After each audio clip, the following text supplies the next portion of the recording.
damayan. Kahit ang tulad ko sa mundo'y makasalanan. Panginoon, marami pong salamat sa inyong gabay, na hanggang ngayon sa oras na to ako pa ay buhay. Isa lang naman ang masasabi ko sa kabutihan nyo, nung ako ay binigyan nyo ng napakabuting magulang dito sa mundo. Teka lang, para bang ako'y naguguluhan? Sapat lang bang magpasalamat? Ang daming kakulangan. Magdarasal pagkakain, magsisimba lang paglinggo. Ano ba to? Si isip ko ang daming gumugulo. Ilan na lang nagtagpi-tagpi dito sa utak ko. Nagsimula noong mahawakan ko ang isang libro. Kapag hawak-hawak ko to, ang dami nang aasar. Tawag sa akin ng maraming ubaning batang banal. Okay lang, kahit na tawagin akong gano'n, basta't ako ay mabait at naniniwala sa Panginoon. Di ka bibiguin sa bawat salitang pangako. Ang kasalanan ng buong mundo, sila po ang umako.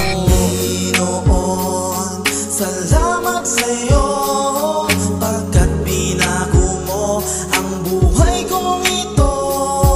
Andyan ka upang ako ay damayan. Kahit ang tulad ko sa mundo'y makasalanan. Panginoon, salamat sa'yo, pagkat binago mo ang buhay kong ito. Andyan ka upang ako ay damayan. Kahit ang tulad ko sa mundo'y makasalanan. Ako tuluhiyang to ang makakatulong sa'yo, para may tinihan na pagkakasunod-sunod ng talatang to. Sa mga naguguluhan sa ating banal na aklat, puro kasi nood ng TV, di ka man lang talaga magbuklap. Lagi na lang hawak ng CP o kaya yung iPad, putpud na ang dila ng pastor sa kakahalin. Tula na ako o kayo na talagang makasalanan. Simple lang ang magdasal, hindi pa natin pagsisihan. Bigla na lang napalingon sa isang batang puro siga. May lumapit sa aking batang may hawak na tuyong dahon at talagang hinihika. Sabi niya, kuya, pwede mo pa ba akong tulungan na mabasa ang libro na susi ng kaligtasan? Oo ba, yun lang pala, tutulungan pa kita, basta't pangako mo sa akin na magbabago ka na. Isang magandang pangitain na nakatulong ako. Salamat po, mahal na Panginoon, sa kabutihan nyo.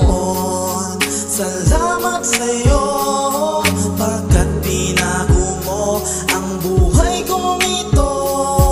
Andyan ka upang ako ay damayan. Kahit ang tulad ko sa mundo'y makasalanan. Panginoon, salamat sa'yo, pagkat binago mo ang buhay kong ito.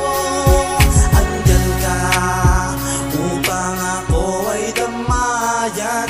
Kahit ang tulad ko sa mundo'y makasalanan.